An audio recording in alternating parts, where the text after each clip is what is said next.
we start, I want to start by thanking Elaine. Elaine, thank you so much. We are so grateful for your family's service and sacrifice, and we will always have your back. Over the past few years as First Lady, I have had the extraordinary privilege of traveling all across this country, and everywhere I've gone and the people I've met and the stories I've heard, I have seen the very best of the American spirit. I have seen it in the incredible kindness and warmth that people have shown me and my family, especially our girls. I've seen it in teachers in a near bankrupt school district who vowed to keep teaching without pay. I've seen it in people who become heroes at a moment's notice, diving into harm's way to save others, flying across the country to put out a fire, driving for hours to bail out a flooded town. And I've seen it in our men and women in uniform and our proud military families. In wounded warriors who tell me they're not just going to walk again, they're going to run, and they're going to run marathons. In the young man blinded by a bomb in Afghanistan who said simply, "I'd give my eyes 100 times again to have the chance to do what I have done and what I can still do." Every day, the people I meet inspire me.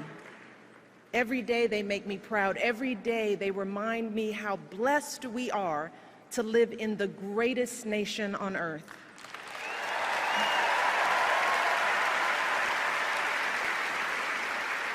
Serving as your First Lady is an honor and a privilege. But back when we first came together 4 years ago, I still had some concerns about this journey we'd begun. While I believed deeply in my husband's vision for this country, and I was certain he would make an extraordinary president, like any mother, I was worried about what it would mean for our girls if he got that chance. Now, how would we keep them grounded under the glare of the national spotlight? How would they feel being uprooted from their school, their friends, and the only home they'd ever known? See, our life before moving to Washington was filled with simple joys. Saturdays at soccer games, Sundays at Grandma's house, and a date night for Barack and me was either dinner or movie, because as an exhausted mom, I couldn't stay awake for both. And the truth is, I loved the life we had built for our girls, and I deeply loved the man I had built that life with, and I didn't want that to change if he became president. I loved Barack just the way he was. You see, even back then, when Barack was a senator and a presidential candidate, to me, he was still the guy who picked me up for our dates in a car that was so rusted out, I could actually see the pavement going by in a hole in the passenger side door. He was the guy whose proudest possession was a coffee table he found in a dumpster, and whose only pair of decent shoes was a half size too small. But see, when Barack started telling me about his family, see, now that's when I knew I had found a kindred spirit, someone whose values and upbringing were so much like mine. You see, Barack and I were both raised by families who didn't have much in the way of money or material possessions, but who had given us something far more valuable: their unconditional love, their unflinching sacrifice, and the chance to go places they had never imagined for themselves. My father was a pump operator at the city water plant, and he was diagnosed with multiple sclerosis when my brother and I were young. And even as a kid, I knew there were plenty of days when he was in pain.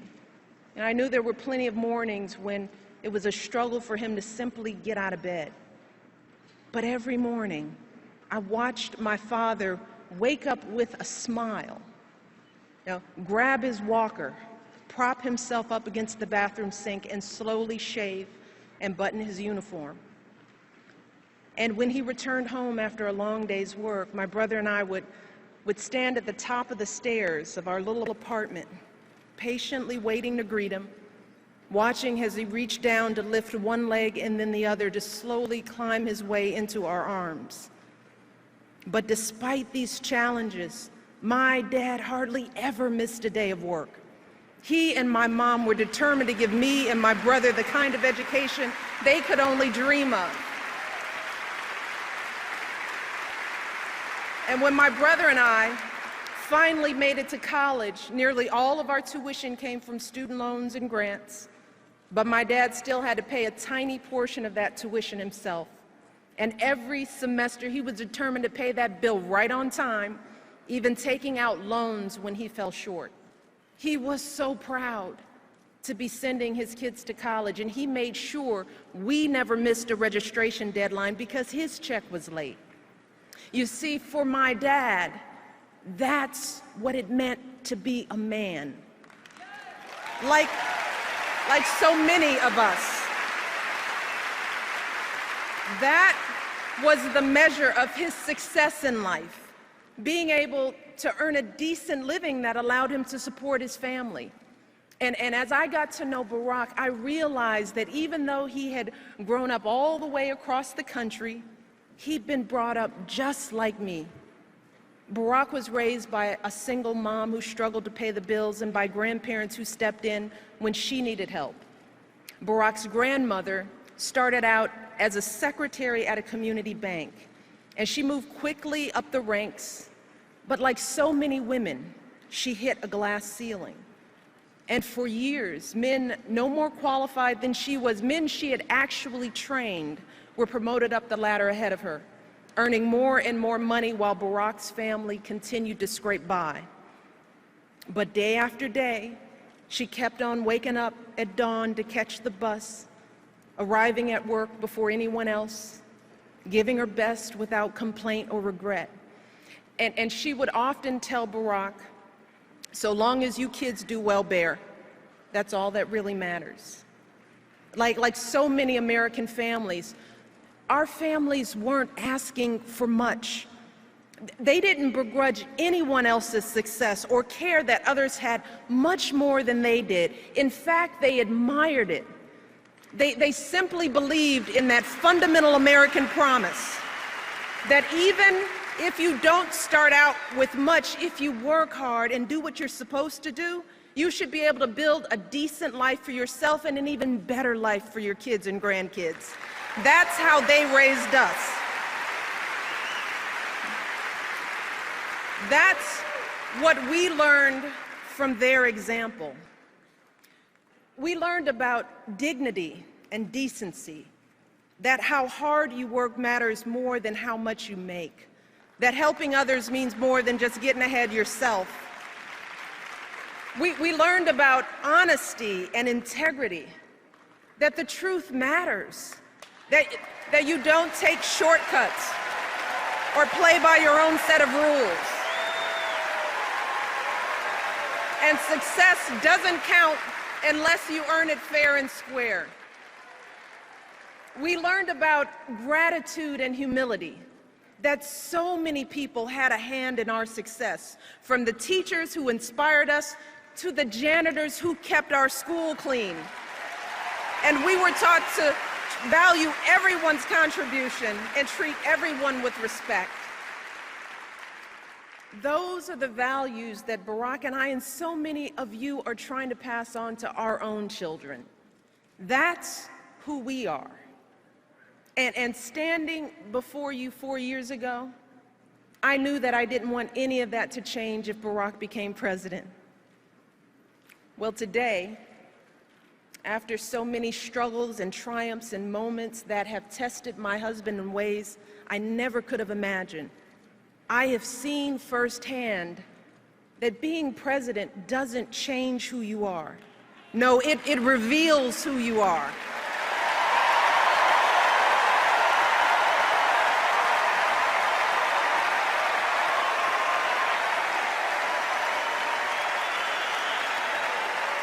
You see, I've gotten to see up close and personal what being president really looks like.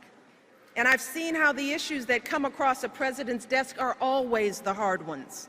You know, the problems where no amount of data or numbers will get you to the right answer. The judgment calls where the stakes are so high and there is no margin for error. And as president, you're going to get all kinds of advice from all kinds of people. But at the end of the day, when it comes time to make that decision as president, all you have to guide you are your values and your vision and the life experiences that make you who you are.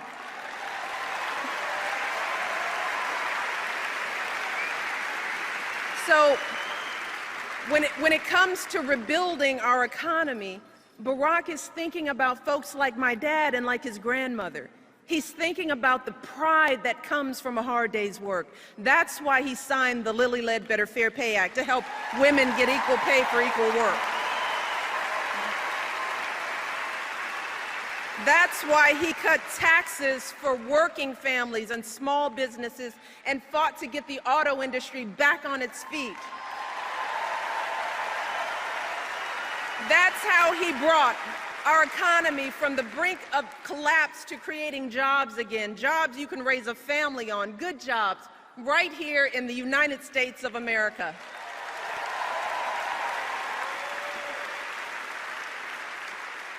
When it comes to the health of our families, Barack refused to listen to all those folks who told him to leave health reform for another day, another president.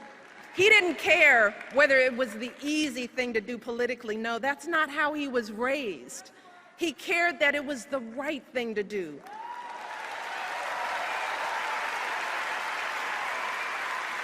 He did it because he believes that here in America, our grandparents should be able to afford their medicine. Our kids should be able to see a doctor when they're sick. And no one in this country should ever go broke because of an accident or an illness.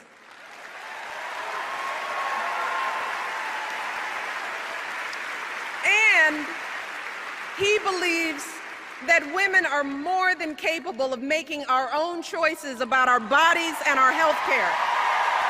That's what my husband stands for.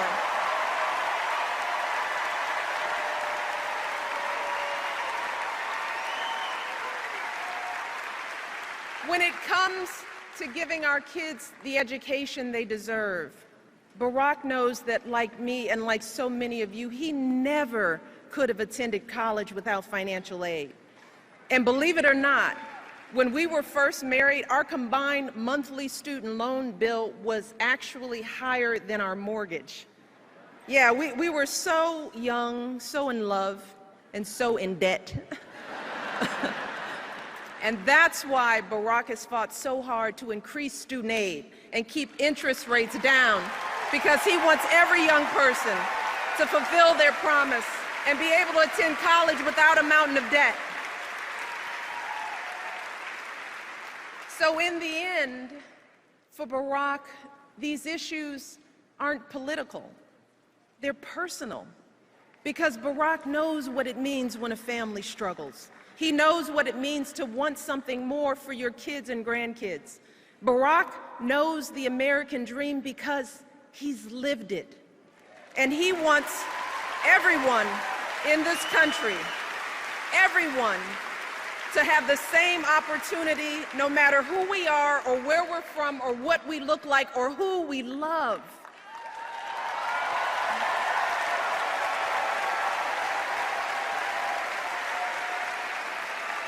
And he believes that when you've worked hard and done well and walked through that doorway of opportunity, you do not slam it shut behind you. No, you reach back and you give other folks the same chances that help you succeed.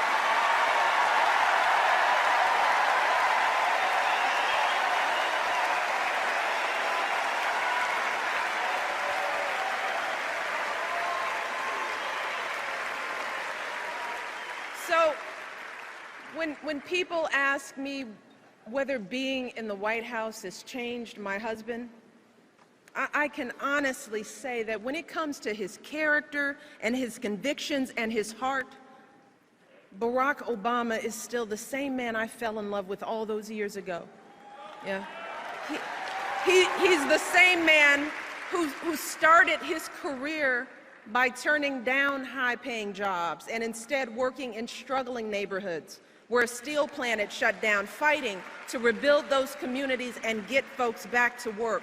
Because for Barack, success isn't about how much money you make, it's about the difference you make in people's lives.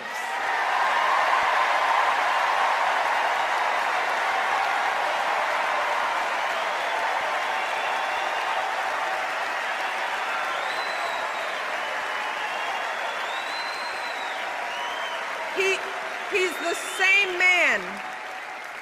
He's the same man when our girls were first born would anxiously check their cribs every few minutes to ensure that they were still breathing, proudly showing them off to everyone we knew.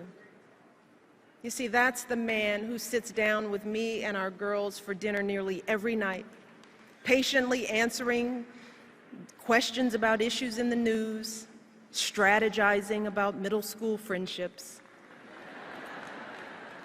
That's the man I see in those quiet moments late at night, hunched over his desk, poring over the letters people have sent him.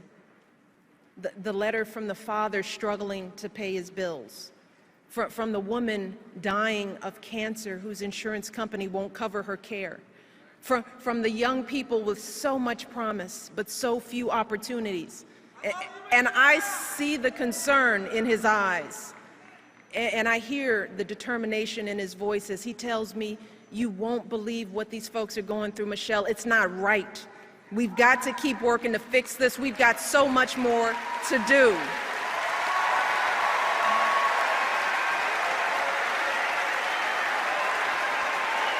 I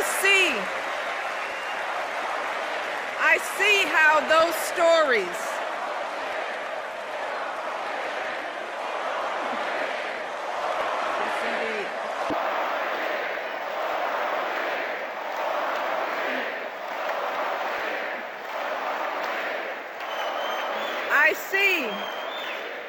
how those stories our collection of struggles and hopes and dreams, I see how that's what drives Barack Obama every single day. And I didn't think that it was possible, but let me tell you, today, I love my husband even more than I did 4 years ago, even more than I did 23 years ago when we first met. Let me tell you why. See, I love that he has never forgotten how he started. I love that we can trust Barack to do what he says he's going to do, even when it's hard, especially when it's hard. Yeah, I love that for Barack, there is no such thing as us and them. He doesn't care whether you're a Democrat, a Republican, or none of the above. He knows that we all love our country, and he is always ready to listen to good ideas. He's always looking for the very best in everyone he meets. And I love that even in the toughest moments, when we're all sweating it, when we're worried that the bill won't pass and it seems like all is lost. See, Barack never lets himself get distracted by the chatter and the noise. No, just like his grandmother, he just keeps getting up and moving forward with patience and wisdom and courage and grace.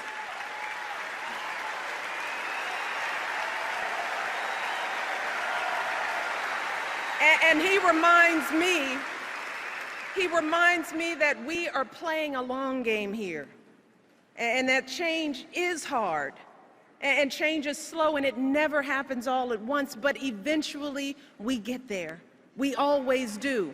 We get there because of folks like my dad, folks like Barack's grandmother, men and women who said to themselves, I may not have a chance to fulfill my dreams, but maybe my children will. Maybe my grandchildren will. See, so many of us stand here tonight because of their sacrifice and longing and steadfast love, because time and again they swallowed their fears and doubts and did what was hard. So today, When the challenges we face start to seem overwhelming or even impossible, let us never forget that doing the impossible is the history of this nation. It is who we are as Americans. It is how this country was built.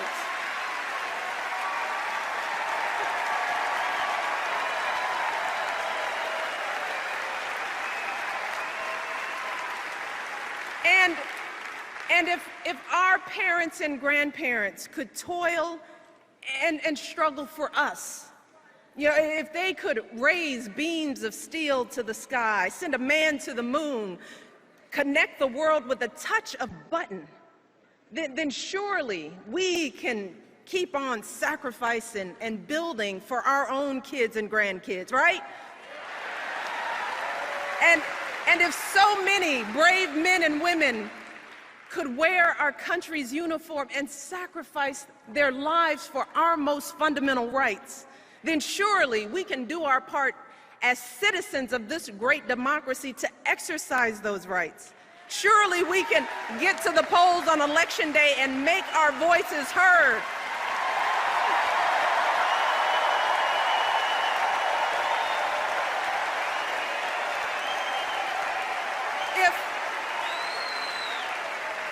If farmers and blacksmiths could win independence from an empire, if immigrants could leave behind everything they knew for a better life on our shores, if women could be dragged to jail for seeking the vote, if a generation could defeat a depression and define greatness for all time, if a young preacher could lift us to the mountaintop with his righteous dream, and if proud Americans can be who they are and boldly stand at the altar with who they love, then surely we can give everyone in this country a fair chance at that great American dream.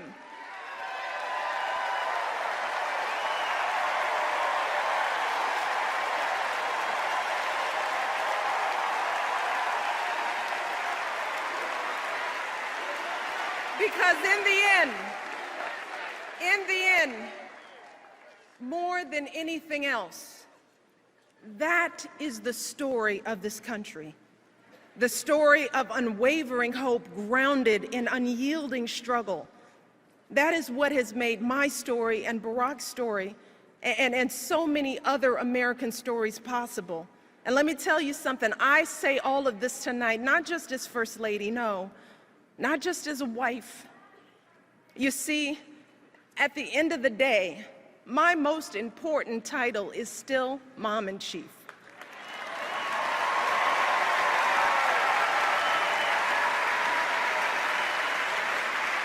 My daughters are still the heart of my heart and the center of my world. But let me tell you, today I have none of those worries from 4 years ago, no. Not about whether Barack and I were doing what was best for our girls. Because today, I know from experience that if I truly want to leave a better world for my daughters and for all of our sons and daughters, if we want to give all of our children a foundation for their dreams and opportunities worthy of their promise, if we want to give them that sense of limitless possibility, that belief that here in America, there is always something better out there if you're willing to work for it, then we must work like never before. And we must once again come together and stand together for the man we can trust to keep moving this great country forward. My husband, our president, Barack Obama. Thank you. God bless you. God bless America.